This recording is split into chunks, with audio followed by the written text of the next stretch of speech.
Hi there, fellow heterotrophs. In this set of notes, we are going to be learning about energy and life, primarily focusing on photosynthesis.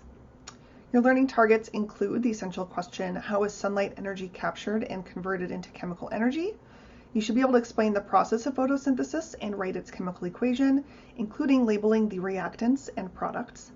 You should be able to list some of the environmental variables that affect the rate of photosynthesis, but we will primarily focus on learning target 2 later this week. And last but not least is being able to describe the structure and function of the chloroplast. So introduction. You've learned a little bit about homeostasis in the past and how homeostasis is how an organism maintains balance in its body or in its cell. And just to stay alive, organisms and the cells within them have to be able to grow, develop, metabolize, move things around, build new molecules, and respond to their environment. And in order to do any of these things, energy is required, and energy is at the key of it. But where does that energy come from? Well, it starts with a molecule called ATP. And by the way, make sure in your notes that you're labeling or writing down the essential questions, which are in purple. So your question is, what is ATP? So throughout our universe, energy comes in many, many different types of forms. For example, light energy, heat energy, electricity. It can also be stored in chemical compounds, which is what living organisms use. All living cells store that energy in the form of chemical bonds and certain compounds. And one of the most important compounds that we're going to be learning about in this unit is called ATP. ATP stands for adenosine triphosphate. We will learn more about the structure and its name at the beginning of the next section of content. So for now, just focus on ATP as a molecule. We'll learn more about it later. But ATP is essentially a small molecule that carries energy within cells, and it is basically the main energy currency of a cell. So I want you to think about ATP as like a $1 bill as an analogy. So say, for example, you want to buy a soda out of a vending machine, you usually use small currency, small bills. You wouldn't throw a $100 bill into a vending machine because that would be a waste of your money. So that's the same thing as ATP being able to be used as like a $1 bill for short transactions. So you can compare how ATP is used in a cell to how we use $1 bills. I said that. So how do cells use ATP? What are some examples of uses of this molecule? Well, we've learned about active transport. For example, we learned about how active transport is when cells need to spend energy in order to move molecules against their concentration gradient. So active transport is one example. Cells need to spend energy in order to move, whether it's one cell that is moving. For example, what you see here is one cell moving its flagella. They also have little cilia hairs that they would use. And in the context of multicellular organisms like us, our muscle cells use a lot of energy in the form of ATP. Cells need to spend energy to make and produce proteins. They need to respond to chemical signals that are received by those carbohydrate flags on the surface of their cell membrane. And they need to create light as one example. So if you think about fireflies, they have to spend energy in order to produce the proteins that produce the light that we see. So these are all examples of transactions or processes happening inside of cells that all require that energy in the form of ATP. So why aren't cells filled with ATP? It's interesting that cells need a lot of ATP, but there actually isn't a lot of ATP found inside of cells. It's only found in small amounts. And this is because ATP is actually not an efficient way to store energy long term. Like I mentioned, a $1 bill is a small currency, just like ATP is a small currency. So if you need to store energy or bills for longer term, you might convert that to a larger bill or put it in a bank. And so ATP isn't used to store energy for a cell. What is? Review that we've learned about glucose and lipids as molecules that store energy. And one of those molecules we're going to talk a lot about is glucose, also known as sugar. So what's interesting is that one glucose molecule, within that glucose molecule, it stores enough energy to make 90 times the amount of energy required to recharge an ATP molecule. And I want to emphasize that word recharge. ATP is a really cool molecule because it's rechargeable just like a rechargeable battery. So a cell will use a molecule of ATP, it will temporarily lose part of itself, and then it can be recharged and put back on. And again, we'll learn about that later. So ATP is like a $1 bill, and I want you to compare that to like glucose is approximately like a $100 bill. So if we were to think about lipids, we learned about how sugars are short-term energy and lipids are long-term energy. So I want to think of lipids as like a $1,000 bill as a comparison.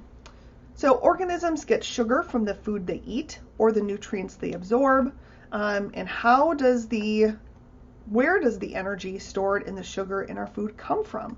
So where do these glucose molecules come from, which are used to recharge ATP? And that all has to do with the process of photosynthesis using the sun as a source of energy. So let's dive into the process of photosynthesis. So our lives and the lives of nearly every living thing on the surface of Earth are made possible by the sun and the process of photosynthesis. And photosynthesis, in a nutshell, is the process where organisms, primarily plants, convert the energy of sunlight into chemical energy stored in the bonds, the chemical bonds of carbohydrates like glucose. In order for photosynthesis to occur, light energy from the sun must somehow be captured. So what is the solar panel of a cell? You've learned about this before. This is an organelle that you've learned about, and hopefully you recognize it as a chloroplast. But chloroplast is not the specific answer. It has to do with pigments. Pigments are important because they are molecules that capture wavelengths of light. So the energy from the sun travels to the earth in the form of wavelengths. And sunlight, which our eyes perceive as white light, is actually a mixture of many different wavelengths of colors of light.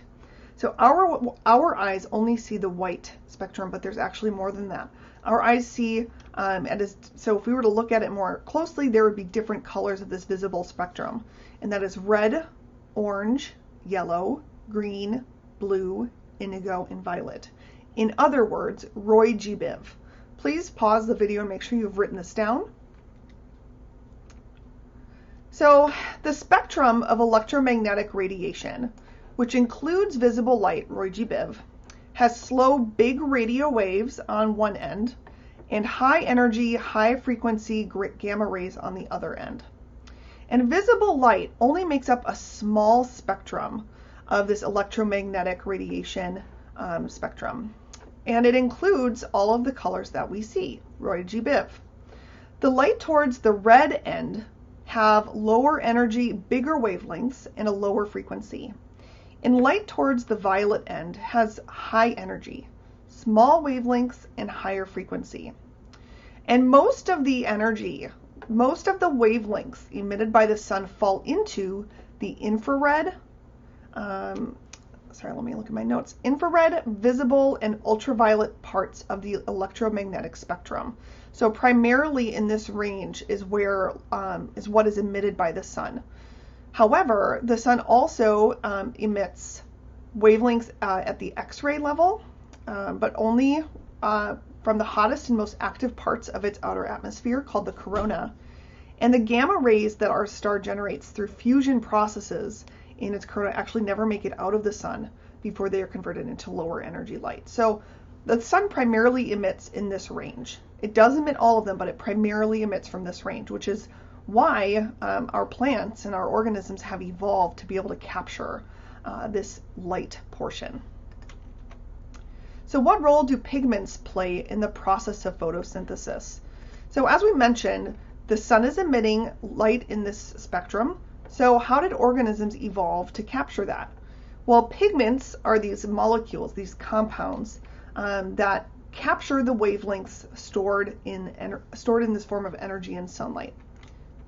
There are many photosynthetic pigments, meaning pigment molecules that can capture energy in the sun, from the sun. But the primary pigment that green plants use is called chlorophyll. This is really important to remember. So chlorophyll is the pigment that captures energy. Chlorophyll fills the chloroplast organelle. So a chloroplast organelle, that green structure we learned about in the cell structure unit, the chloroplast is filled with chlorophyll. That's your memory clue. You might want to write that down. So chlorophyll actually appears green in color because it does not absorb that green region of the Roy G. Biv spectrum, and in fact it reflects it. So the green color we see is the result of, so here's a leaf, the green color we see is the result of green parts of that spectrum being bounced off that pigment. And chlorophyll is actually found mostly in the leaves of plants, and therefore it gives plants their green color. We'll eventually learn more about which wavelengths of light are reflected versus absorbed, and in fact, actually, that's right here. So I want you to take a look at this graph. So read the graph axes carefully. Here we see absorption of light. So as we go up this axis, more light is absorbed, and here you can see the different wavelengths of light. I want you to pause the video and answer questions 1 and 2. What colors does chlorophyll reflect the most, and therefore what gives them their colors? And then what colors does chlorophyll absorb the most? And it's the colors of the spectrum that are absorbed that are used for the process of photosynthesis. So pause the video, read the graph, and answer questions 1 and 2.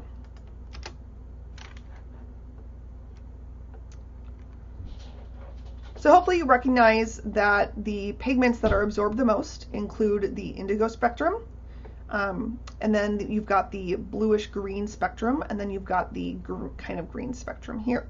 And then most of the green light, most of the yellow light is reflected, and that's why most plants appear to our eyes as green. But then if you look over here, we also have some orange and red that is absorbed and used for photosynthesis. Other examples of photosynthetic pigments, one example was shown here. This is called carotenoids. Plants also contain red and orange pigments, such as carotene, that absorb light in other regions of the Roy G. Biv spectrum. And most of the time, chlorophyll and carotenoids or carotene are present in the same leaf. But because the chlorophyll is present, it actually hides the presence of these other types of pigments. So we don't notice that they're there until fall. For example, in temperate regions of the world like ours, when temperatures drop, the chlorophyll molecules break down, thus revealing the beautiful reds and orange pigments found inside of these leaves. So not all types of trees or plants have those carotenoids, but therefore you can deduce that the deciduous trees that we have that turn color in the fall and lose their leaves are examples of plants that contain carotene. So we mentioned the chloroplast and how the chloroplast is an organelle that contains chlorophyll and conducts photosynthesis. We're going to practice learning about the structure of the chloroplast. They are filled with structures called thylakoids, which are pancake-like discs that contain chlorophyll. And the thylakoids are interconnected and arranged in stacks known as grana. Think of it as like a series of pennies. Say you stack a couple of piles of pennies and you place them in a box. That's a chloroplast full of stacks of thylakoids. The fluid portion of the chloroplast, so the area that fills the chloroplast outside of the thylakoids, is called the stroma. So let's take a look at this picture. So here we see a chloroplast. Again, this chloroplast has stacks of discs. The individual discs are called thylakoids, and the thylakoids are filled with an area called the lumen. And this is essentially where you find the chlorophyll. So I want you to emphasize, maybe instead of writing lumen, put chlorophyll. The chlorophyll is what is inside of this thylakoids. Put both, lumen and chlorophyll. And then a stack of these thylakoids is called a granum. So this whole stack is called the granum. And there's a 2-layer membrane. And then the fluid that fills the stroma the fluid that fills the chloroplast is the stroma. Don't get that confused with the cytoplasm, because remember that this chloroplast is floating around in the cytoplasm of a cell. So this is not the cytoplasm, this is the stroma. Make sure you do not get that confused. Pause and label your picture.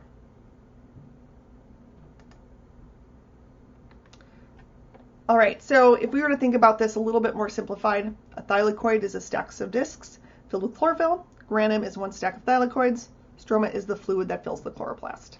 You might want to write these simplified versions down if you think this would help you. Here's an actual microscope photograph of a chloroplast from a plant cell. So you can see the stacks of thylakoids. So this is one granum, a stack of thylakoids, and this fluid that is between all of them is the stroma. And you can see the darker pigment here that's produced by the chlorophyll. So what is so special about chlorophyll? Well, it absorbs light very efficiently. It transfers light energy to its own electrons. And these high energy electrons are then available to do what we call chemical work, such as the building of the sugar molecules from low energy compounds like carbon dioxide and water. And this process is essentially what makes photosynthesis work. We're not going to cover the in-depth chemistry part of this. You'll learn more about that when you go to chemistry next year. So an overview of photosynthesis, it's important to recognize that there are many, many steps involved in photosynthesis, and we're hardly going to touch the tip of the iceberg with photosynthesis. For example, photosynthesis occurs primarily in the light, but it also occurs in the dark. So part of the process happens when there is no light provided. So we're not going to cover that light versus dark reaction. So if you pull up a YouTube channel and you're watching and they're talking about the Kelvin cycle and light versus dark reactions, we're not going to go that much in depth. We're going to focus on the primary process of photosynthesis itself, focusing on the reactants and the products. So what is the equation for photosynthesis? In a sentence form, photosynthesis uses the energy of sunlight to convert water and carbon dioxide, which are low energy reactants, into high energy sugars and oxygen products. So photosynthetic organisms include plants, but also some protists, which are those single-celled eukaryotes, and cyanobacteria.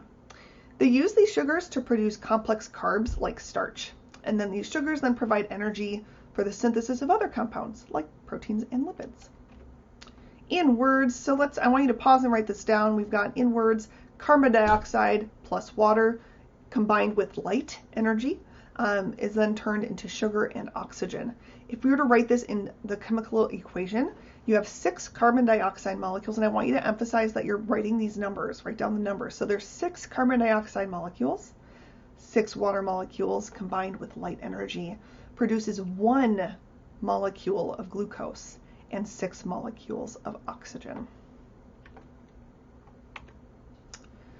Make sure you also label this diagram.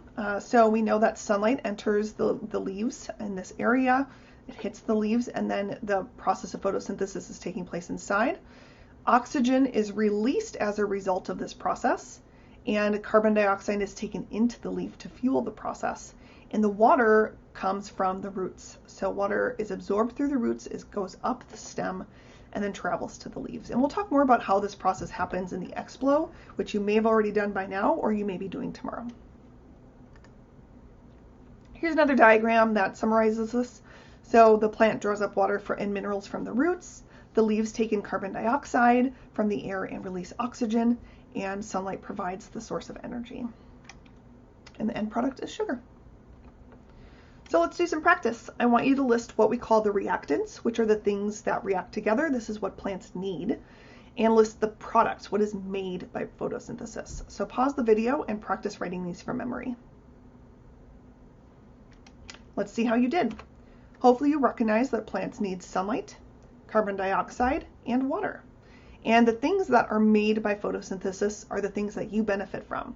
So if you can remember that plants make oxygen and sugar for you, then you can use the process of elimination to then match the others, which are the opposites. So environmental variables can affect the rate of photosynthesis. We're not going to focus on this too much today. We're going to primarily focus on this more at the end of the week, but I wanted to at least talk about it in a little bit. So think about it. What are the reactants necessary to make photosynthesis happen? We've talked about how plants need sunlight, water, and carbon dioxide. So predict. What do you think would happen to the rate of photosynthesis what if light intensity decreased? For example, think about the seasons.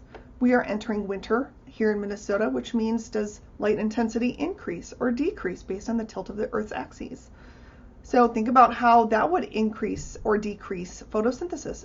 On your notes, I want you to add arrows. If you think photosynthesis would increase, then you'd add an arrow pointing up.